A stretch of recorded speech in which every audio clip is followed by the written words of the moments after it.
Bonjour et bienvenue à Métier et Formation, votre nouvelle émission qui va vous parler de tout ce qui est métier, tout ce qui est formation ici au Québec. Donc aujourd'hui, pour notre première émission, on va parler d'un métier et d'une formation qui sont trop demandés, donc préposés aux bénéficiaires. Pour parler de ça, j'ai des invités, donc on va savoir c'est quoi un préposé. Quelles sont les principales tâches d'un préposé, puis c'est où qu'on peut travailler comme préposé et aussi c'est quelle formation qu'il faut faire pour être préposé. Donc j'aimerais dire bonjour à mes invités qui sont dans le domaine. Donc je commence par vous Nora, bonjour. Bonjour, merci pour l'invitation. Ça fait plaisir. Bonjour Yvonne. Bonjour.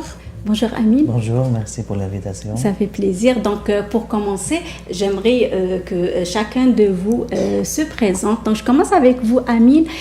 Vous, de base, est-ce que vous êtes préposé ou c'est une nouvelle formation pour vous? Pourquoi vous avez choisi ça? Ok, merci. En fait, bonjour tout le monde. Je suis Amine Mlik, je suis d'origine tunisienne. Je suis ici au Canada depuis 2019. Ça fait presque 4 ans ici. J'ai commencé de travailler ici comme commis d'entrepôt, puisque c'est ma première expérience, j'ai pas d'expérience ici. Et j'étais dans mon pays comme agent administratif dans une société. Et c'était après, c'est le Covid. C'est pour cela que j'ai entendu dans les réseaux sociaux, dans les télés et dans les radios qu'il y a une pénurie de préposés aux bénéficiaires. C'est pour cela que j'ai été référé par quelqu'un. Et il m'a dit, j'ai entendu parler de la collège de la Passerelle. Et dans ce jour-là, j'étais ici au collège. J'ai parlé à monsieur Mizidi Melek, c'est le directeur de la collège. Et dans ce jour-là, j'ai décidé de faire l'inscription. C'est pour cela que je suis satisfait. Inscrit, d'accord. Donc, ce sera la même question pour vous, Yvonne. Donc, si vous pouvez vous présenter, nous dire pourquoi Yvonne a choisi la formation de préposé. Ok, merci de m'avoir donné la parole. Je suis Yvonne Boudjou, de nationalité camerounaise. Dans mon pays, j'étais comptable. Oui, je suis au Canada il y a de cela 11 mois, donc presque 1 an. Alors, une fois que j'arrive au Canada, c'est un nouveau départ, c'est une nouvelle vie. Alors, il faut se trouver une carrière. Il faut se faire une carrière. Pour moi, faire carrière, il faut faire quelque chose de passionnant, quelque chose qu'on aime. Alors, j'aime donner, apporter de l'amour autour de moi. J'aime donner, c'est-à-dire arracher du sourire à quelqu'un qui est dans le besoin. Je me suis mise à faire des recherches et afin de trouver une formation qui a trait à ces qualités, d'où je suis tombée sur la formation de préposé aux bénéficiaires, d'où aujourd'hui je suis en fin de formation d'un DEP comme préposé aux bénéficiaires et j'en suis ravie. D'accord, merci. Parfait. Donc, ça sera la même chose pour vous, Nora, si vous pouvez vous présenter et nous dire pourquoi Nora a choisi de faire la formation de préposé aux bénéficiaires. Mon nom c'est Nora Zabot, je suis algérienne. Je suis ici au Canada, ça fait 15 mois. Dans mon pays, j'étais enseignante. En venant ici au Canada, je voulais faire une formation. Alors, j'étais référée vers le collège La Passerelle et c'était là-bas que je suis entendue de cette formation. Le responsable de le collège, c'est lui qui m'a parlé de cette formation, c'est quoi exactement. Comme je me suis entendue de ce nom, parce que chez nous, vous ne savez pas c'est quoi préposé, c'est quoi ces tâches exactement, c'est quoi ce métier, on va faire quoi avec ce métier. Parce que chez nous c'est aide-soignant. Oui. Oui. Alors, je me suis intéressée parce que de base, déjà, je suis une personne qui aime vraiment aider les gens, quels que soient enfants ou adultes ou type âgé. Alors, j'ai opté pour ça m'a motivé beaucoup plus. D'accord. Ouais. Donc, vous avez parlé du collège La Passerelle. Donc, effectivement, on a eu l'occasion la semaine passée de rencontrer M. Malik Mizidi, le directeur général du collège La Passerelle. Lui nous a expliqué les 2 types de formations qu'il offre au niveau du collège. Donc, il y a l'AEP préposé et puis il y a le DEP. Donc, on va voir ce passage et puis on va revenir pour en discuter plus avec nos invités. Bonjour, aujourd'hui on est au Collège La Passerelle pour rencontrer Monsieur Malik Mezidi, le directeur général du collège. Lui qui va nous parler un petit peu de son collège et nous dire plus sur les formations qui sont offertes ici. Et il va nous parler beaucoup plus de la formation de préposé aux bénéficiaires, une formation qui nous intéresse beaucoup. Donc je vais dire bonjour Monsieur Mezidi et bienvenue. Merci d'avoir accepté notre invitation. Bonjour Souaed, merci. Soyez les bienvenus chez nous ici au Collège La Passerelle. Tout d'abord, je te remercie pour cette excellente émission qui va certainement aider beaucoup de monde pour faire exactement réaliser leur carrière et faire une bonne formation et surtout de prendre la décision de choisir la bonne. Donc, soyez les bienvenus chez nous. Merci. Donc là aujourd'hui, nous, ce qui nous intéresse beaucoup plus, c'est la formation de préposé aux bénéficiaires. Mais avant de vous poser des questions sur cette formation, on aimerait avoir une idée sur votre collège. Donc si vous pouvez nous dire plus sur le Collège La Passerelle. Oui, avec plaisir. Donc, le Collège La Passerelle a été créé en 2016 et exactement au mois de septembre, si ma mémoire est bonne. Au début, on a commencé avec 2 formations seulement qui sont vente et conseil et lancement d'une entreprise. Par la suite, avec le temps, on a remarqué qu'il y a beaucoup de demandes, qui demandent toutes sortes de formations. Donc, on a diversifié notre offre et actuellement, on a à peu près 18-20 formations en général. Et on a aussi une vingtaine d'autres qui sont en collaboration avec d'autres écoles ici à Montréal. Donc, je peux dire à tout le monde, ils peuvent y aller visiter le site internet collègelapasserelle.com pour prendre connaissance de toutes les formations disponibles et entre autres les 2 formations de préposés aux bénéficiaires. Donc, revenons sur préposé aux bénéficiaires. Donc, vous, au niveau du Collège La Passerelle, vous avez 2 formations de préposés. Est-ce que vous pouvez nous donner plus d'informations sur ça? Oui, on a 2 formations de préposés aux bénéficiaires. La première, c'est l'AEP préposé aux bénéficiaires, c'est l'attestation d'études professionnelles. Sa durée totale, c'est 3 mois et 1 semaine. Ça se donne en 2 journées par semaine de formation théorique en ligne. Et c'est ça, et admissible à l'aide financière aux études, donc au prêt et bourse. Et on a aussi le DEP, c'est pour travailler, juste pour préciser, l'AEP, c'est pour travailler dans des résidences privées pour personnes âgées, autonomes et semi-autonomes. Et on a l'autre qui est le DEP préposé aux bénéficiaires, il est un peu plus long. Sa durée totale, c'est 8 mois. La formation se donne à temps plein, donc 5 jours semaine, l'étudiant doit être disponible pour faire la formation et en même temps il est admissible à l'aide financière aux études et il a 3 stages donc dans des hôpitaux et dans des CHSLD et résidences privées. Ça, c'est une formation qui donne l'accès à l'emploi dans des établissements, dans des domiciles et dans des hôpitaux. Donc, il est admissible aussi à l'aide financière aux études, au prêt et bourse pour les personnes qui sont intéressées. Et en même temps, si l'étudiant veut ou est capable de s'engager avec un hôpital au CHSLD pour une durée de 12 mois, il a aussi le droit à la bourse du ministère de la Santé. L'année passée était 7 200 $, cette année est augmentée à 9 200 $. Donc, on est là pour aider les étudiants si éventuellement ils ont besoin, que ce soit de l'aide financière aux études ou de bonus du ministère de la Santé, on est là toujours pour les encadrer. Parfait. Donc, il y a aussi une autre question. Est-ce qu'il y a des conditions pour être admissible à ces 2 programmes? Oui, pour les conditions d'admission, c'est des conditions qu'on trouve partout d'ailleurs. Il faut avoir un minimum de secondaire 3 ou équivalent. Donc, si les personnes n'ont pas le secondaire 3, n'ont pas fait leurs études ici au Québec, on peut faire une petite évaluation pour savoir est-ce qu'ils ont le niveau nécessaire pour accéder à la formation. Donc, ils doivent être aussi soit résidents permanents ou citoyens canadiens ou réfugiés acceptés avec le certificat de sélection du Québec valide et une carte d'assurance maladie.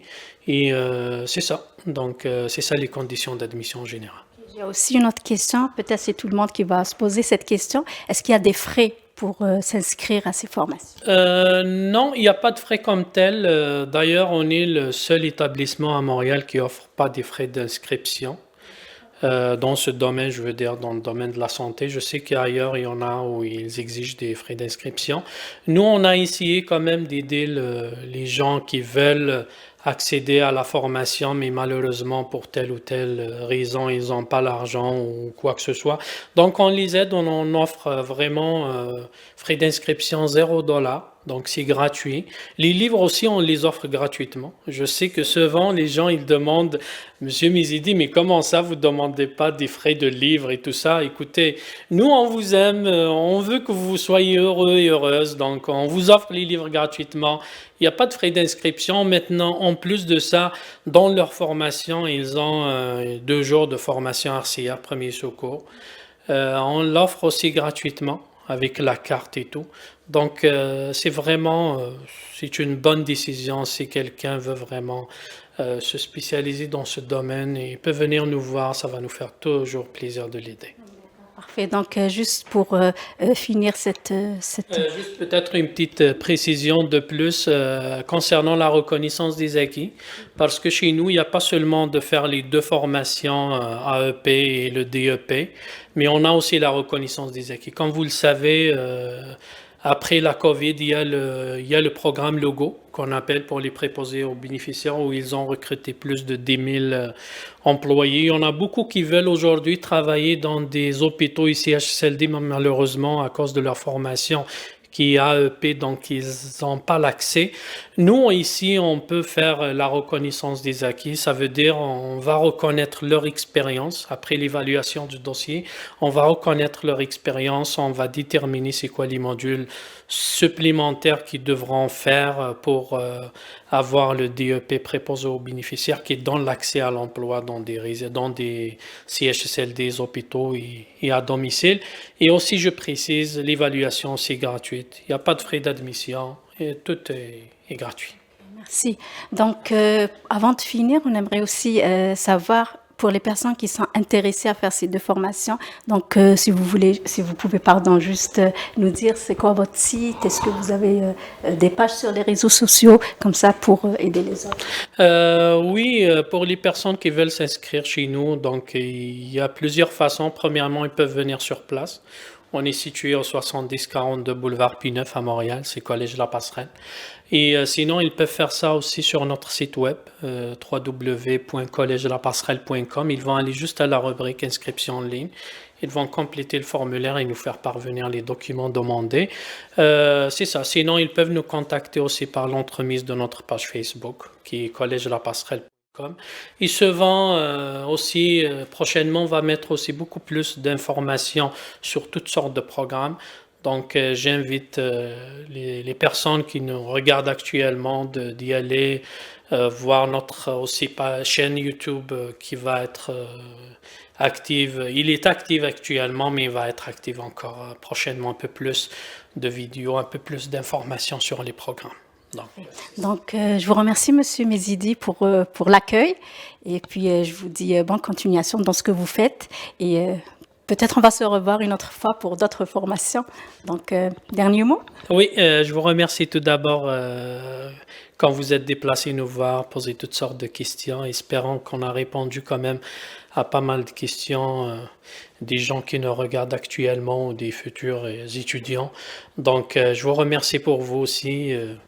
Et pour votre excellent travail et pour votre émission à qui j'espère, c'est sûr, une bonne continuité et beaucoup plus de réussite pour vous et pour votre émission. Merci. Donc, c'était notre rencontre avec M. Mizidi, le directeur général du Collège La Passerelle. Donc, on lui dit encore merci et puis peut-être on va se revoir une autre fois. À la prochaine. Merci. Comme on vient de voir avec M. Malik Mizidi, donc il y a 2 types de formations. Donc il y a l'AEP pour les résidences privées et puis il y a le DEP pour les hôpitaux, les CHSLD, les domiciles. Et aussi on peut faire cette formation avec reconnaissance des acquis pour les personnes qui ont déjà un diplôme, qui ont déjà de l'expérience dans le domaine, je dis. Donc là, moi, mes invités, ils ont opté pour le DEP préposé, c'est ça, Yvonne? Oui. Donc si vous pouvez nous parler un petit peu des compétences que vous avez eues pendant votre formation. Donc, je vous laisse la parole pour nous expliquer un petit peu. Merci de m'avoir donné la parole. Un DEP, c'est une formation de 8 mois assortie de 15 compétences, y compris des stages. Pourquoi avoir choisi un DEP? Pour moi, choisi un DEP, c'est parce que si j'ai choisi un DEP, c'est parce que le champ d'action est vaste. Parce qu'avec un DEP, on a la possibilité de travailler dans plusieurs milieux de travail, tels que le CHLD, les résidences privées pour aînés, le domicile. Vous avez plus de choix pour les établissements. Oui, on a plus de choix. Et l'hôpital même, hein. Oui. Même à l'hôpital, on a la possibilité de le faire avec un DEP. Par contre, avec un AEC, le champ d'action est limité, oui. Pour C'est l'AEP, limité. Oui, c'est justement. Donc, avec ce panoplie d'opportunités que j'ai trouvé avec un DEP, je me suis engagée à faire une formation de 8 mois qui est le DEP. Merci. D'accord, parfait. Donc, vous aussi, Nora, c'est un DEP. Oui. Donc, comme on vient d'entendre Yvonne, là, elle dit que vous avez eu plusieurs compétences. Donc, on peut savoir un petit peu comment ça s'est déroulé, votre formation. Donc, ça vous a pris 8 mois. Oui. Et puis, vous avez eu des stages. Donc, si vous pouvez nous dire plus un petit peu. Alors, au début de la formation, on a commencé la formation. Les cours théoriques, ça déroule en Zoom. OK. Oui, avec les enseignantes. On a pris presque 4 mois pour faire les cours. Il y a plusieurs compétences à faire. Après, on est allé en stage. C'était au mois de décembre parce qu'on a commencé le cours la fin août. D'accord. Voilà. On a fait juste la théorie, ce qui est théorique. Jusqu'à mois de décembre, on a sorti pour le premier stage. C'était dans une RPA. D'accord. Oui, c'est un stage d'observation. On va observer vraiment c'est quoi le métier préposé sur le terrain. Qu'est-ce qu'ils font dans des résidences et tout. Après, on est revenu sur Zoom aussi pour continuer les cours restants. Le deuxième stage, c'était au CHLD, c'était au mois de janvier. D'accord, on va revenir, Nora, pour les stages, là. C'est juste pour la phase d'observation. Donc, est-ce que ça, c'est par rapport au cours que vous avez pris et puis vous avez fait l'observation, est-ce que ça veut dire que est-ce que vous avez pratiqué quelque chose dans le premier stage ou non? C'est juste de l'observation? Si, on a pratiqué parce qu'on a fait presque plus d'un mois au laboratoire. On a pratiqué tout ce qui est pratique dans le métier préposé aux bénéficiaires avant d'aller sur le terrain. D'accord. Oui, c'était avant le premier stage. D'accord. On va parler des stages après. J'aimerais revenir à Amine. Par contre, vous, Amine, vous avez commencé par l'AEP, la formation de 3 mois, et puis vous avez fait le DEP. Donc, est-ce que vous pouvez nous dire plus sur ce choix-là? Ok, merci d'avoir donné la parole. Mais pour moi, j'ai commencé par l'AEP. C'est ça, merci pour M. Malik parce qu'il m'a expliqué bien. On a passé presque 1 heure de m'expliquer toutes les tâches, c'est quoi la formation préposée exactement et c'est quoi la différence entre l'AEP et la DEP surtout. Et c'était la vérité, ça me fait plaisir de faire l'AEP. J'ai commencé par l'AEP. Et c'est pour cela j'ai décidé... Vous voulez aller plus loin là pour faire le DEP. Exactement. Donc si je comprends, vous avez commencé à faire l'AEP pour savoir c'est quoi vraiment préposé, avoir une idée. Exactement. Oui. C'est quoi la formation, c'est quoi les tâches. C'est quoi les milieux qu'on peut travailler. D'accord. Donc ensuite, vous avez décidé de poursuivre la formation pour avoir un diplôme plus élevé. Exactement. Ok, d'accord. Donc, je reviens pour les tâches. Vous avez parlé des tâches, Amine. Donc, justement, vous avez fait 3 stages dans 3 milieux différents, donc des établissements différents. Je vais vous parler à vous, Nora, si vous me dites... les tâches d'un préposé, est-ce que c'est différent d'un établissement à un autre ou par contre c'est les mêmes tâches qu'on peut trouver dans les 3 milieux? Oui, par rapport aux tâches, c'est presque les mêmes. D'accord. Il y a certains qui sont différentes d'un milieu à l'autre, mais les tâches de base, c'est d'assister ces personnes, c'est de les aider dans leur hygiène quotidienne. Dans leur nutrition, dans les déplacements. C'est presque les mêmes, mais C'est Mais les différent. tâches, oui. Ok. Est-ce que vous voulez ajouter quelque chose, par contre, vous, Yvan, par rapport à ça, les tâches, vous avez fait aussi 3 stages dans les hôpitaux, les CHSLD. Est-ce que vous voulez ajouter quelque chose par rapport aux tâches? Oui, comme a dit ma collègue, les tâches sont presque identiques. Donc, ça dépend juste du milieu de travail. Et puis, ça dépend de la personne, c'est-à-dire que de l'autonomie du résident. Oui. Parce que ces tâches sont adaptées à chaque résident selon son niveau d'autonomie. Donc, il faut beaucoup respecter l'autonomie de la personne pour pouvoir lui donner ses activités de la vie quotidienne. D'accord. Donc, les besoins sont différents d'un cas à un autre. Oui, parce que il peut arriver qu'on trouve des résidents qui sont autonomes, d'autres qui sont semi-autonomes et d'autres qui sont qui sont totalement indépendants. Donc, il faudrait leur donner des tâches en fonction de leur degré d'autonomie. Vous comprenez, c'est où il y a un peu cette petite nuance-là. D'accord. Donc, je reste dans le même concept. Je continue avec vous, Amine. Donc, pour les tâches, vous, si vous pouvez me dire comment ça commence la journée d'un préposé le matin. Donc, est-ce que vous pouvez nous dire plus? C'est ça, exactement. C'est le plus important. Il faut savoir ça. Comment on commence au début, il faut savoir le bilan, il faut contacter l'infirmière au début pour savoir ce qui se passe exactement toute la journée ou la soirée, ça dépend du chiffre que tu travailles. Et premièrement, deuxièmement, il faut savoir exactement le plan de travail. Parce que c'est très important aussi. Et concernant je dois ajouter juste avec mes collègues une chose. Concernant les tâches, ça dépend du milieu du travail, ça dépend du processus d'établissement. Parce que ça diffère, c'est pour cela il y a une différence entre l'AEP et la DEP. Est-ce que vous voulez dire il y a un protocole par exemple à suivre? Exactement, ça dépend du protocole de chaque établissement. C'est ça, exactement. Donc on doit respecter ça comme les consignes et tout. Exactement. C'est pour cela, par exemple, pour les privés, il y a une routine, oui, presque les tâches se répètent. C'est les mêmes tâches. Parce que presque les mêmes patients. On se contacte avec le même patient, alors que les DEP, l'autre service et l'autre milieu, ça change le patient d'un patient à l'autre. C'est pour cela, aujourd'hui, il faut savoir votre plan de travail. Et aussi, vous avez dit il faut avoir le bilan de chaque patient pour savoir c'est quoi ce qu'on peut faire à cette personne-là. Exactement. Donc, d'accord. Donc, oui, allez-y, Nora. Je vais juste ajouter quelque chose par rapport à ce que mon collègue a dit.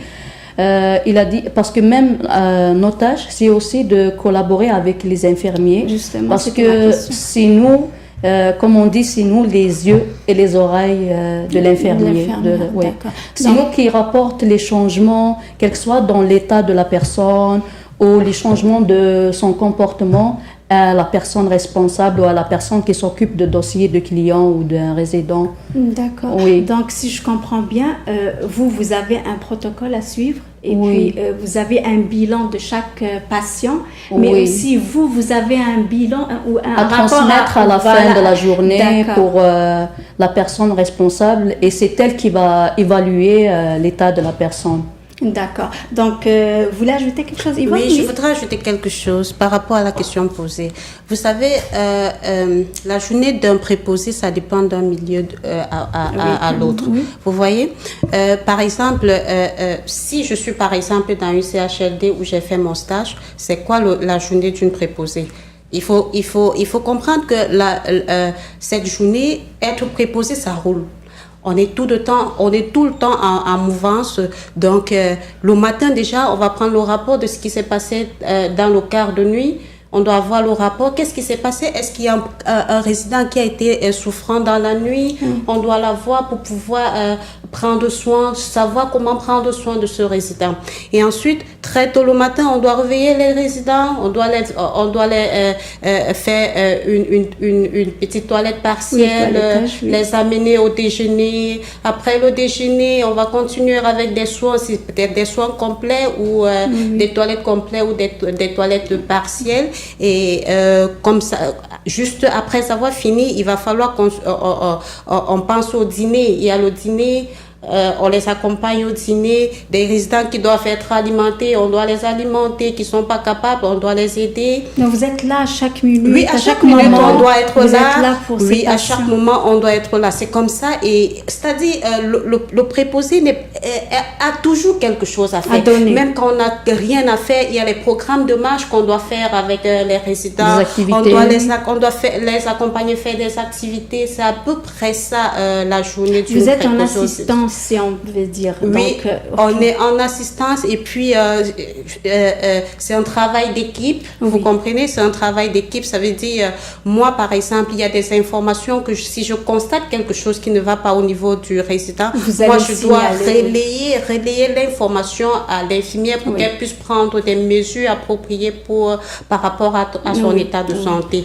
Donc c'est à peu près la journée d'une Après, donc préposée. vous êtes là en train de donner, Exactement. travailler, de surveiller. Et On puis est plus proche Effectivement. de patients, plus que les infirmiers Oui. et d'autres personnes vous êtes en relation responsables, directe, si on quelle que peut soit dire, la avec- personne ou les proches aussi. D'accord. de la Donc je personne. reste dans le même. Vous voulez ajouter quelque chose? Juste Lily? ajouter une chose. Le préposé, il fait partie de l'équipe personnelle infirmier et aide les infirmiers Aide-soignant et tout. C'est ça. D'accord. Ok, c'est bon, Donc ça c'est très va. ça. important, oui, de savoir, D'accord, oui. d'accord. Je reste dans le même concept. Vous êtes là à aider cette personne qui ne peut pas prendre soin de lui. Vous êtes là à lui donner à manger, à lui laver aussi. Donc, dites-moi, Laura, quand vous faites ça, est-ce que vous ressentez quoi et puis, vous voyez quoi dans les yeux de cette personne que vous êtes en train d'aider? Il ne peut pas faire ça et puis vous êtes là pour lui. Est-ce que vous pouvez nous parler de Moi, ça? ce que je ressens dans ces moments, c'est la joie. Je me sens bien. Et la personne aussi reçoit ça. Elle est Reconnaissante. joyeuse parce que comme il y a certains établissements, comme par exemple les RPA ou les CHLD, la plupart des personnes, ils ont personne à leur aider. Alors, ils ne voient que nous comme leur propre famille. D'accord, Ouais. donc je comprends. Donc vous aussi, Yvonne, si vous voulez nous dire le sentiment là de vous quand vous aidez cette personne et puis vous voyez quoi dans les yeux de l'autre personne qui peut pas prendre soin de lui et puis il vous voit chaque matin et dites-moi c'est quoi ce sentiment que... Merci. Ce que je voudrais dire tout d'abord, c'est le travail de préposé, c'est un travail c'est un travail passionnant. Il faut être passionné, c'est un travail de cœur. Il faut avoir la volonté de le faire. Parce que on est en contact avec des personnes qui sont dans le besoin. On est en relation avec des gens qui sont avec des personnes vulnérables. Alors, leur apporter, ils ont besoin du réconfort, ils ont besoin du soutien, que ce soit moral, que ce soit émotionnel, que ce soit professionnel. Franchement, ils en ont besoin.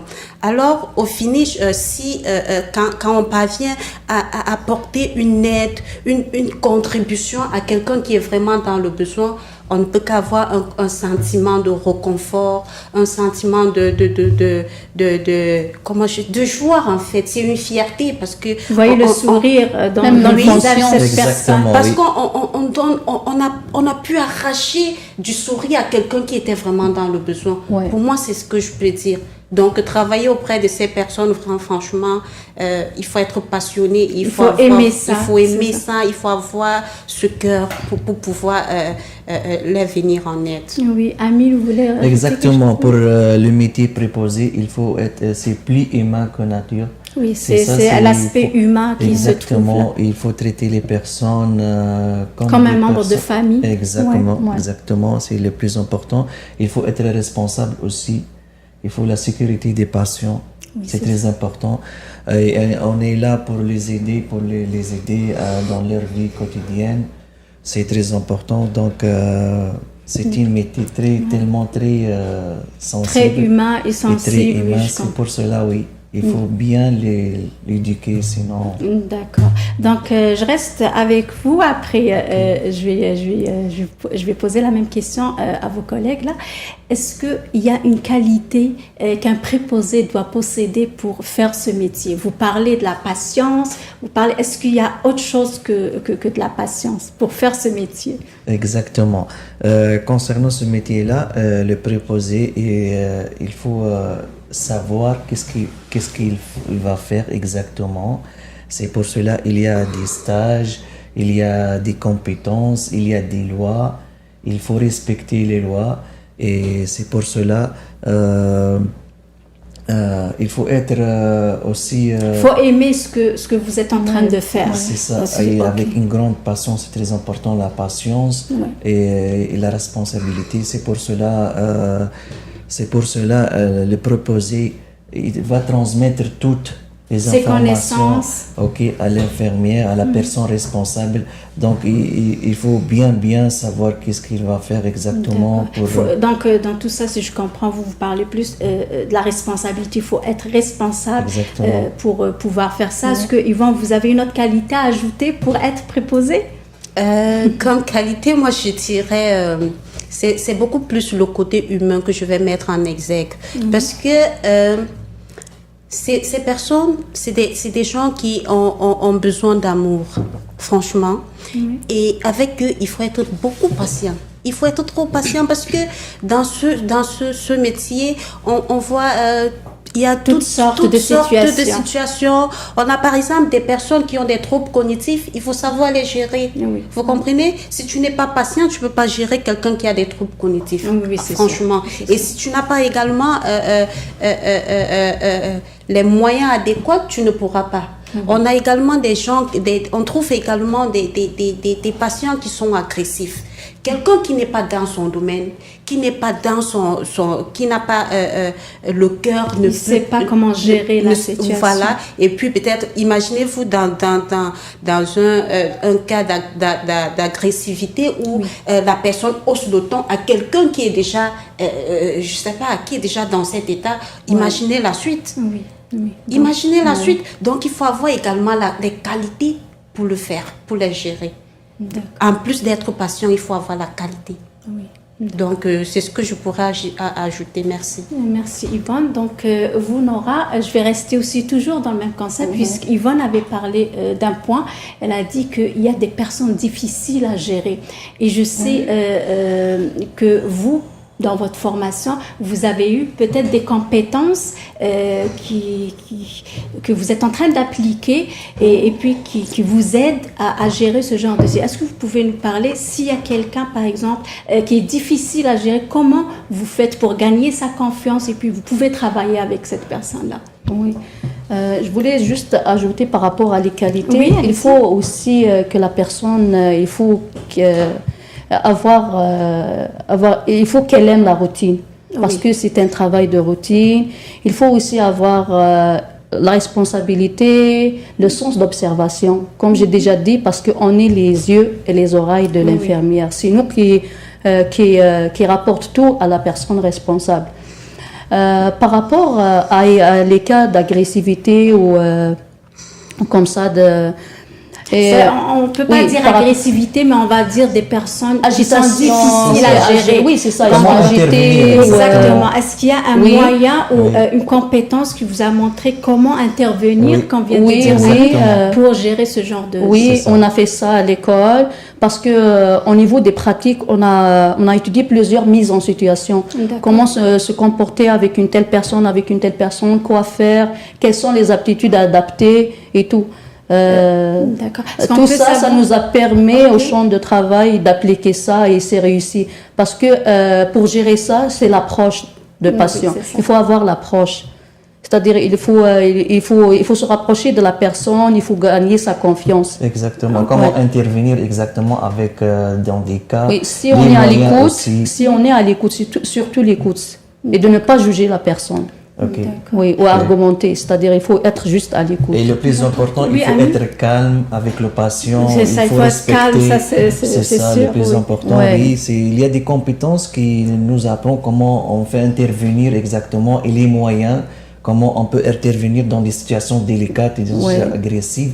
Dans ce cas-là, c'est pour cela, c'est le métier proposé, il faut être vraiment responsable et être exactement, comment dirais-je, il faut savoir qu'est-ce que tu dois faire. Oui. C'est ça, avec les personnes. Donc, c'est à vous de gérer la situation d'abord. Et puis, je reste toujours avec vous, Amine. Pendant les stages, vous avez eu 3 stages. Exactement. Donc, si vous pouvez nous dire, le premier stage, c'était où exactement? Le premier stage, c'est en RPA, Okay. Exactement. Ça durait presque 2 semaines. D'accord. C'était là-bas calme, c'est des personnes âgées, presque semi-autonomes, la plupart. Mais il y a de la routine, oui. Ok, c'est les mêmes patients avec qui vous Les travaillez mêmes chaque patients, fois? oui, il y a la routine. Qu'est-ce qu'on va faire demain? On peut savoir qu'est-ce qu'on va faire exactement. mêmes Et tâches. vous avez un plan, Les mêmes tâches, à juste suivre. savoir le bilan avec l'infirmière, qu'est-ce qu'on doit faire exactement. Et c'est ça, c'est les patients, presque les mêmes patients. D'accord. Tu connais les maladies des patients, exactement l'état des patients. D'accord. C'est ça. D'accord. Et Parfait. exactement. Donc, vous, Yvan, vous allez nous parler peut-être un petit peu de votre stage. Le deuxième stage, c'est où? Le deuxième stage s'est déroulé dans une Les CHLD, oui. une CHLD. Donc, Est-ce que ça aussi, c'est les mêmes patients ou oui, c'est plus- presque, c'est des patients qui ont déjà, qui sont entrés dans la résidence depuis des années. D'accord. Donc, c'est un peu comme une nouvelle vie, une nouvelle maison pour eux. Oui. Donc, ils sont là depuis des années. Ils reçoivent les mêmes soins. Ils reçoivent les mêmes soins. Donc, c'est une routine. C'est la routine. D'accord. Donc, RPA et CHSLD, presque c'est les mêmes patients, Presque les mêmes ensemble, tâches. oui. Ok, C'est d'accord, une les mêmes routine. routines. Oui. D'accord. Donc, Mais plus de travail. Oui. Au niveau de CHLD, c'est plus, C'est de, plus de travail travail parce que qu'ils la sont, clientèle là-bas c'est en perte d'autonomie. C'est-à-dire Voilà. ils ont vraiment besoin d'assistance beaucoup plus que RPA parce que RPA, des fois, il y a des résidents qui sont c'est Ils juste peuvent faire leurs supervisé. choses. D'accord. Ouais. D'accord. autonomes.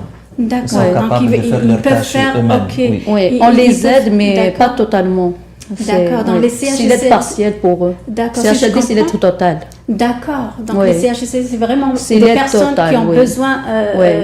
qui ont besoin d'assistance et puis. Totale. Ok, d'accord. Ouais. Et puis le dernier, c'est à l'hôpital. Exactement. Donc, si vous voulez dire quelque chose, Nora, pour les hôpitaux, là, je pense que Ouais. vous avez plus de patients pour les Oui. hôpitaux, plus de tâches. Oui, à l'hôpital, il n'y a pas que des personnes âgées, on retrouve des enfants, des adultes, c'est-à-dire différents âges. Oui. Et c'est des clients là-bas, c'est des patients, c'est-à-dire ça change d'un jour à l'autre. D'accord. Il y a Oui. toujours de nouveaux visages, si on peut dire. Oui, D'accord. c'est ça. Et les tâches aussi, c'est pas les mêmes.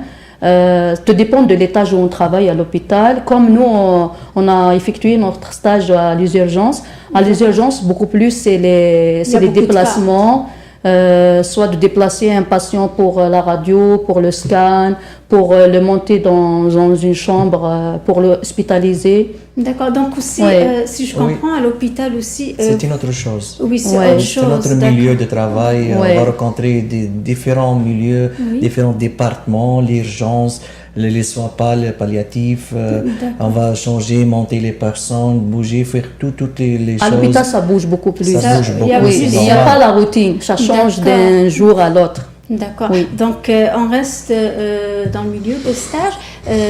Si vous, Yvan, vous allez me dire dans les hôpitaux, donc si vous me dites, est-ce que vous avez déjà eu une situation où la personne est vraiment dans un état où, si on peut dire, c'est pas état grave, mais si on parle d'un code, vous avez des codes là à l'hôpital.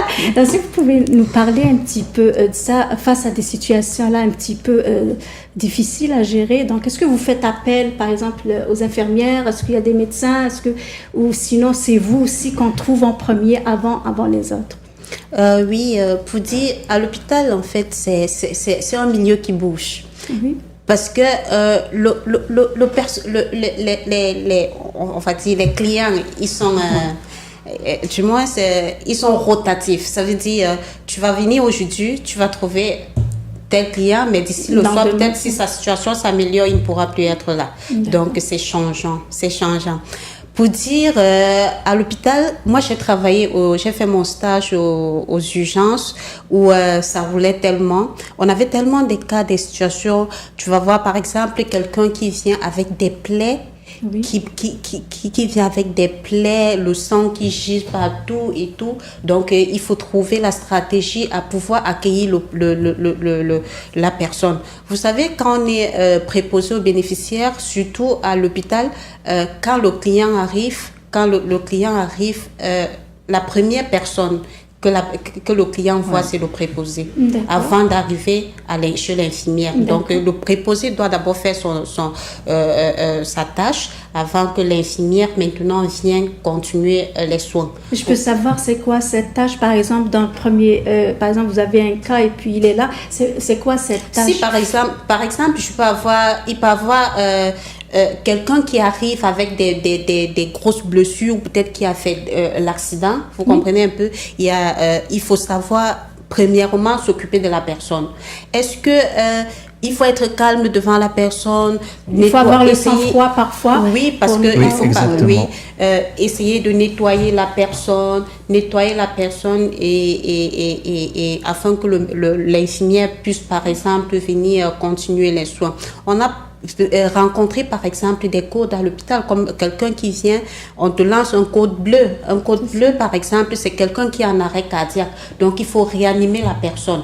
Alors que vous faites cette tâche de réanimation? La réanimation, c'est un travail d'équipe. Ça veut dire, lors de la réanimation, c'est un travail d'équipe. Ça veut dire, en ce moment, il y a une urgence urgente. Il faut que tout le monde soit là sur place. Tout le monde est sur place. Il y a les infirmières, et les préposés. Tout le monde est sur le plancher.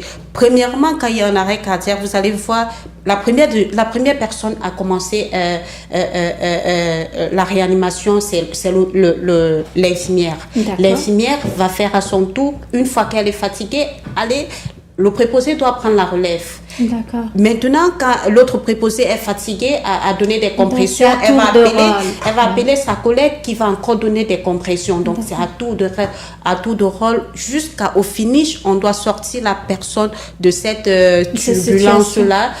turbulence afin qu'elle puisse retrouver sa santé. Et ça, c'est des situations qui sont vraiment pas beaux à vivre, franchement.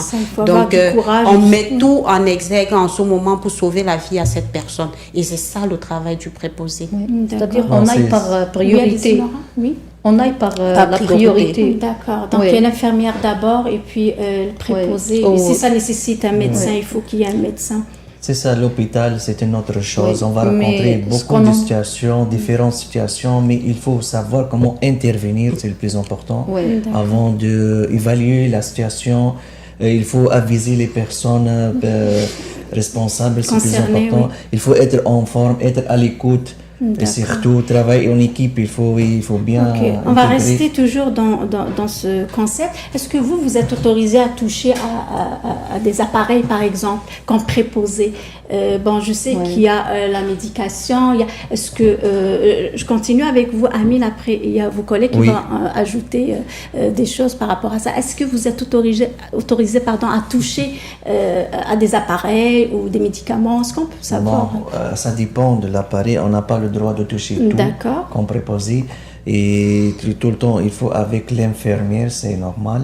Mais par exemple, de mettre la sonde ou par exemple, ou d'installer quelque chose, non, on n'a pas le droit. D'accord. Mais oui, exactement. Mais le préposé, on a des tâches à respecter, on a des soins aussi à donner aux patients, pas plus. Mais si on a le droit d'une chose, il faut toujours aviser la personne responsable ou l'infirmière. Ça marche, c'est comme ça. Il y a aussi comment dirais-je, le plus important, c'est que dans ce métier-là, c'est très sensible. D'accord. Donc il faut juste s'occuper des tâches qui sont autorisées. Exactement. Mais dites-moi, Yvonne, est-ce que vous voulez ajouter quelque chose? Est-ce qu'il y a quelque chose que vous pouvez toucher, par exemple, dans les matériels? Je pense si vous voulez prendre la température d'un patient, est-ce que vous pouvez faire ça ou Pour répondre à votre question, je dirais toucher les appareils, ça dépend des milieux. Vous comprenez? Par exemple, si je prends par exemple le milieu qui est l'hôpital, j'ai fait mon stage à l'hôpital où j'ai touché à presque tous les appareils. C'est ça, c'est ce que je veux savoir. J'ai utilisé des appareils, que franchement, c'est pour dire en fait. C'est la première fois que vous touchez ça? C'est la première fois parce que les gens ont tendance à dire que être préposé, c'est juste changer les culottes. Non, ce n'est pas juste, c'est pas juste ça. Quand tu travailles par exemple à l'hôpital, tu touches presque à tous les appareils. D'accord. Est-ce qu'on vous forme à l'interne, par exemple? On nous forme à l'interne. On vous dit il y a telle chose, comment utiliser tel appareil, pourquoi même utiliser l'appareil. Donc on a cette formation là. Et maintenant pour toucher, c'est vrai qu'on a des limites. Des limites, en fait. On a des limites. Il y a certains appareils qu'on ne peut pas toucher, mais on sait, d'après notre formation, que nous, on n'est pas habilité à toucher cet appareil. Mais il y a possibilité quand même d'une formation à l'interne pour utiliser ces appareils. Oui, on a des formations à l'interne, mais ces formations, c'est après notre formation quand tu es déjà dans l'emploi. Mais quand tu n'es pas dans l'emploi, tu n'es pas déjà en emploi, il y a des choses, il y a des limites, donc tu ne dois pas franchir ces limites. Maintenant, on a la possibilité également, on a fait la loi 90, ce qui nous autorise à administrer le médicament à un résident. Maintenant, il suffit, ça dépend maintenant du milieu dans lequel tu te trouves. Par exemple, moi, si je suis à l'hôpital, je n'ai pas le droit d'administrer le médicament. C'est ce qu'on a dit tout à l'heure. Oui, c'est ce qu'on a dit tout à l'heure. Il y a un protocole, des consignes à suivre. Donc, ça dépend des milieux de travail. Et puis, on a des limites à certaines choses. Franchement, c'est un peu ce qui se passe. D'accord. Comme par exemple, pour terminer, même dans les CHLD, on n'a pas le droit d'administrer le médicament à quelqu'un. Donc les médicaments, c'est juste d'après la loi 90, on n'en a pas, c'est juste le domicile et les résidences privées pour aînés. Donc, à part ces milieux-là, franchement, même les appareils, on les utilise. Par exemple, prendre de l'insuline à quelqu'un, donner la glycémie, on a le droit de le donner, mais pas en CHLD ou à l'hôpital, on n'a pas le droit. Mais dans ces zones-là, dans la formation, vous avez appris à utiliser ça, mais tout dépend de l'établissement. Si vous autorise de toucher à ça ou administrer quelque chose. Pas de l'établissement, en fait. C'est pas de l'établissement, du milieu dans lequel on se trouve. Par exemple, vous comprenez? Du milieu de travail. D'accord. Le milieu de travail est différent de l'établissement. Vous comprenez? Par exemple, moi, je peux travailler dans une CHLD. C'est un établissement, mais je ne dois pas, même si l'établissement me donne le droit de le faire, moi, je vais dire non, je ne donne pas parce que je ne suis pas habilitée à le faire. C'est un peu comme ça. Donc, on donne, mais on a des limites. D'accord, parfait, merci Yvonne. Nora, vous voulez ajouter quelque chose par rapport à ça? Oui, c'est juste pour la médication, même si on a la loi 90, mais on n'a pas le droit jusqu'à avoir l'autorisation de la personne responsable, c'est-à-dire l'infirmière, pour faire ça. Et aussi, c'est pas dans tous les établissements, c'est-à-dire on va administrer les médicaments juste à domicile, si on travaille à domicile, ou dans une RPA. Même ça, il faut avoir toujours l'autorisation. Même si dans notre formation, durant la formation, on a fait la loi 90, mais toujours il faut avoir cette autorisation. C'est-à-dire on fait la formation et on doit être supervisé par la personne responsable avant d'avoir même l'autorisation. D'accord. Oui. Mais c'est juste pour finir, tout ça, on rentre dans la formation. C'est pour cela qu'on a 15 compétences. Oui. C'est tout, on a pris tout dans les compétences, c'est très important. Et on n'oublie pas aussi, durant la formation, on a fait 2 compétences. La première, elle est par rapport à la sécurité de la personne et à notre sécurité aussi. À vous, oui, c'est sûr. Oui, c'est le PDSB, on a la carte. Parce que même pour demander un emploi par rapport au préposé, il faut avoir la carte BTSB. Et aussi, comme ma collègue a parlé, comment réanimer la personne en cas de crise cardiaque et tout, comme le code bleu. Vous avez eu cette compétence? Oui, on a eu aussi ça. Et aussi, aussi, sans cette carte, on ne peut pas travailler. Parce que dans tous les milieux, maintenant, ils demandent les 2 cartes obligatoires. Donc, c'est inclus dans votre formation? Oui, c'est inclus dans la formation. Il faut avoir la carte PDSB et la carte RCR. D'accord. Donc, vous avez eu des compétences quand même, un bagage que vous êtes en train... Avant de commencer à travailler, il faut avoir les 2 cartes pour travailler. C'est très important. Surtout le PDSB parce que on joue avec la sécurité de la personne et notre sécurité aussi. D'accord. Le déplacement des personnes. D'accord. Dans les donc, si je déplacements, comprends bien, donc vous avez des protocoles, vous avez des limites, vous avez aussi des approches que vous êtes en train d'appliquer. C'est des choses que vous avez vues pendant votre formation. Donc, on a parlé de tout ça. J'ai une autre question. Par contre, je vais rester toujours avec Nora. Des difficultés dans votre emploi. Je sais que peut-être vous rencontrez beaucoup de difficultés, mais c'est quoi exactement ce qu'on peut trouver comme difficulté dans le métier d'un préposé? Comme difficulté, comme on n'a pas déjà travaillé beaucoup sur le terrain, pour l'instant ça va mieux. Pour l'instant tout va bien? Oui, mais quand même il y a des situations à gérer, tout dépend des milieux, tout dépend des personnes. D'accord. Yvonne, vous voulez ajouter quelque chose? Oui, comme difficulté, en fait, je pense que dans ce métier, quand on est bien formé, on peut trouver des moyens adéquats pour faire face à ces difficultés. Et faire face à cette difficulté, la première des choses, c'est le relationnel. On a eu une compétence, la compétence 2, qui est la relation aidante. Vous comprenez? Quelle que soit la difficulté, si tu connais la relation aidante en fait, c'est l'approche. C'est l'approche relationnelle. Pour créer en confiance pour créer un lien de confiance avec le résident. Vous comprenez? Si tu as cette approche, je pense que tu peux gérer plusieurs situations avec cette compétence. Donc, pour moi, la compétence 2, qui est la relation aidante, a été la clé de notre formation. Parce que pour pouvoir parler à quelqu'un, il faut connaître la personne dans son intégralité. Vous comprenez? Il faut savoir aborder cette personne. Oui, exactement. Nous, par exemple, on rencontre des cas tellement difficiles. On a, par exemple, je suis face à quelqu'un qui a des troubles cognitifs. Comment je vais me comporter avec cette personne? C'est une difficulté. Quelqu'un qui fait de l'errance, il va marcher dans les corridors, descendre, il faut contrôler parler. Il faut savoir comment l'aborder. Si tu n'as pas la technique pour pouvoir l'aborder, la personne va marcher comme ça à longueur de journée. D'accord. Donc ça, c'est une compétence que vous avez eue pendant la formation. Donc, comme difficulté, quand tu as les moyens, franchement, tu ne rencontres pas de difficultés. Pour moi, c'est mon avis, en fait. D'accord. Et il faut avoir la volonté aussi.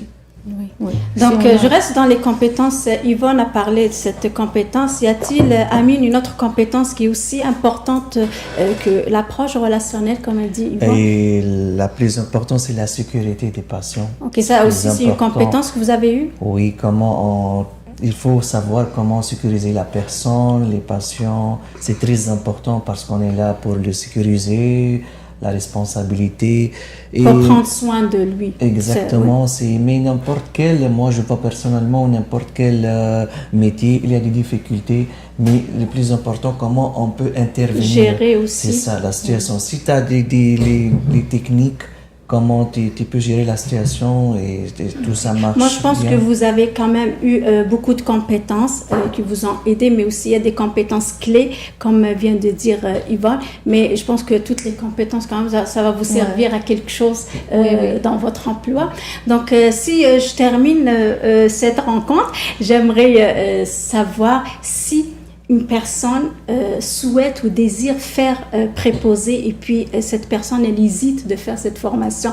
Donc vous allez nous dire, vous Yvonne d'abord, c'est quoi ce que vous pouvez dire à cette personne pour faire la formation? Parce qu'il y a beaucoup de personnes qui ne savent pas exactement c'est quoi un préposé, mais là on a eu beaucoup d'informations de votre part. Moi personnellement j'ai eu de l'information que je ne connaissais pas avant, mais si vous avez un conseil, si on peut dire, c'est quoi ce que vous pouvez dire, Yvonne? Un conseil que je pourrais dire pour ceux qui veulent faire la formation ou ceux qui hésitent de faire la formation, venez, faites la formation. Mais pour faire la formation, il faut avoir des qualités qu'on a tantôt citées. Premièrement, il faut être passionné. Il faut avoir de l'amour à donner parce que ces gens, ils sont dans le besoin. Donc, ils ont besoin d'amour. Il faut avoir cette qualité de donner du sourire à quelqu'un, franchement. Et c'est l'une c'est des qualités qu'on recherche pour faire cette formation. Sinon, faites la formation. Nous sommes dans c'est un domaine tellement porteur. On peut faire carrière dans dans ce domaine. Il y a tellement des avantages dans ce domaine. Même comme je suis pas encore en emploi, mais ayant côtoyé plusieurs milieux, je vois il y a tellement d'opportunités dans ce domaine. Donc, vous qui êtes encore à la maison, n'hésitez pas, venez-en, faites la formation. Si vous, pour vous recommander, je peux vous recommander le centre, l'école La Passerelle, parce que moi, j'ai suivi ma formation avec bravoure à l'école La Passerelle. Moi, je peux le dire et je peux me permettre de me vanter de cette école parce qu'on a eu des enseignants de qualité. Franchement, on a eu des enseignements de qualité et des enseignants de qualité. Donc, au finish, on a eu une très belle formation. Une très belle formation et vous voyez le résultat aujourd'hui. Je pense que même nos profs... nos profs ne doivent pas dire le contraire, ils ne disent pas le contraire parce que je me souviens dernièrement quand j'étais en stage, quand j'ai fait mon dernier stage, il y a mon enseignante pour le mot de séparation, elle nous disait « les gars, vous savez, je vous ai tout donné, j'ai confiance en vous, je sais que demain vous allez travailler. » Peu importe l'endroit où vous allez travailler, où on vous interpelle, moi j'ai la tête haute, je suis confiant parce que je connais ce que j'ai donné. Je sais de quoi vous êtes capable. Alors, quand ça sort de la bouche, effectivement, parce que quand ça ressort de la bouche d'un enseignant, et on était au dernier jour de notre stage, vous voyez, ça veut dire, ça c'est une conclusion générale de 8 mois. Sur 8 mois, c'est une conclusion générale. Alors si elle a des cas, si l'enseignant parvient à nous donner des motivations pareilles, elle ne s'est pas trompée. Donc moi je dis le soutien.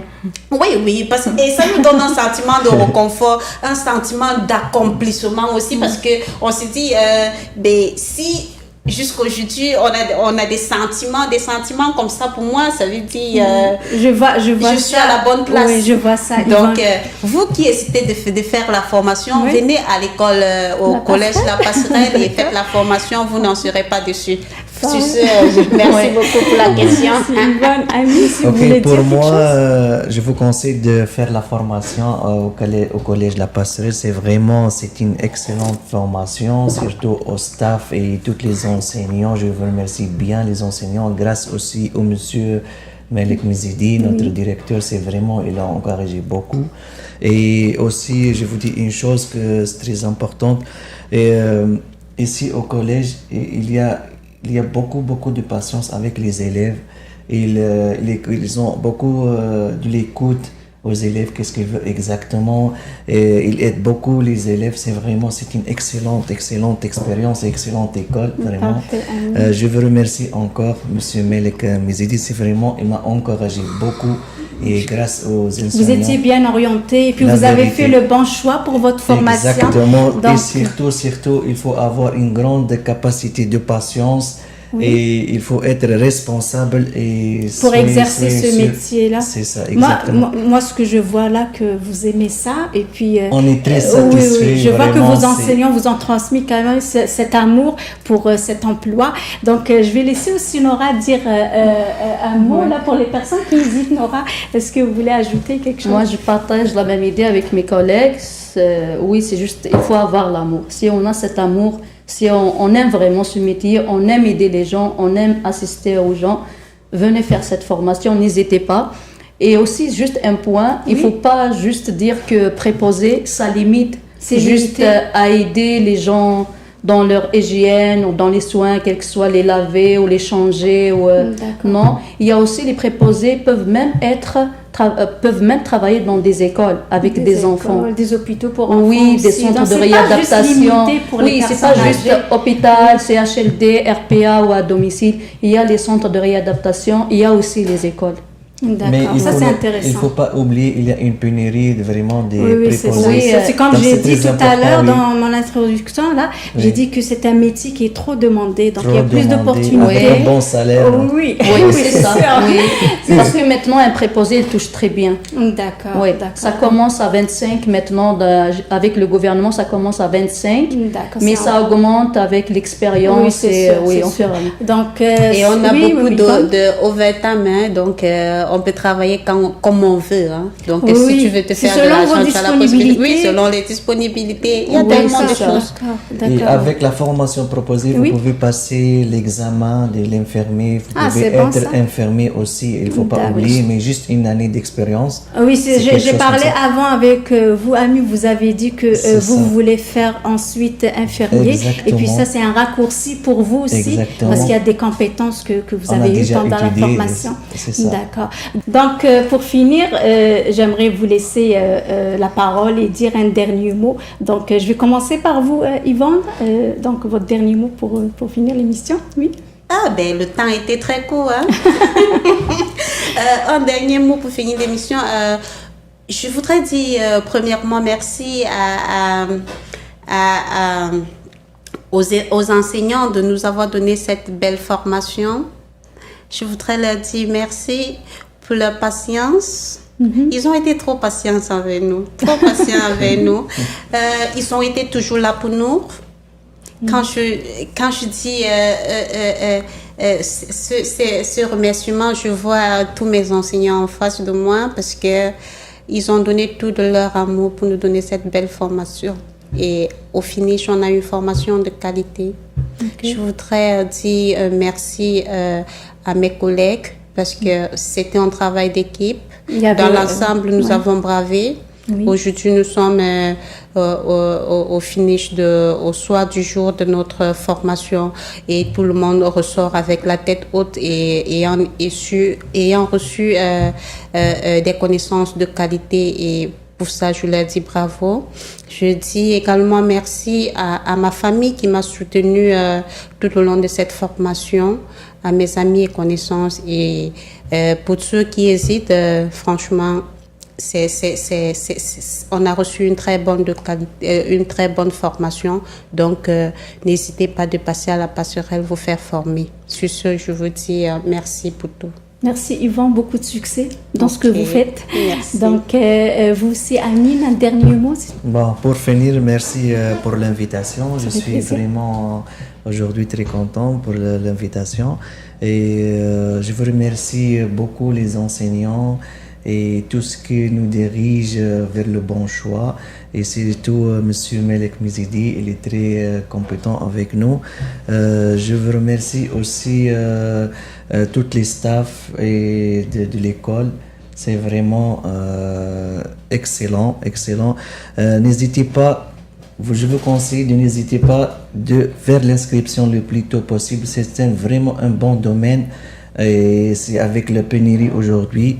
Et je vous souhaite à mes collègues une bonne continuation, beaucoup de succès. C'est vraiment, c'était comme une famille, on était comme une famille. Oui.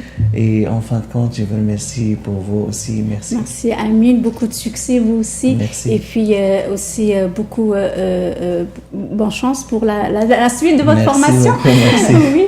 Donc vous Nora, si vous voulez dire un dernier mot, oui.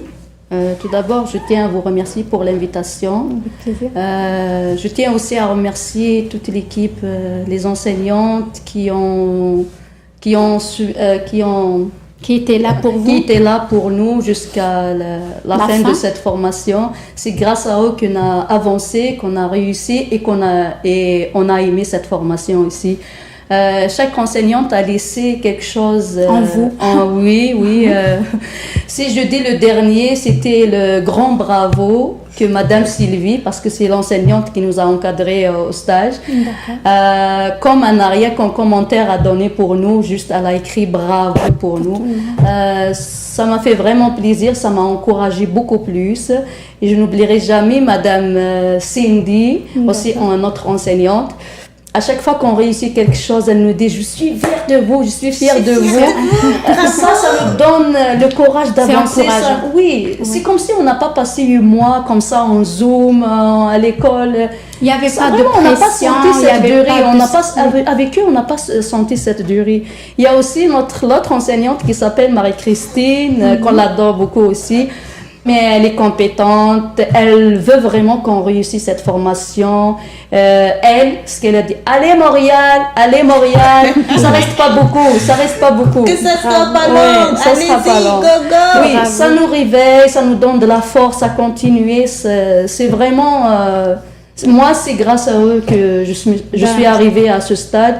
Et je n'oublierai jamais aussi, parce que c'est grâce à le directeur de Collège La Passerelle aussi.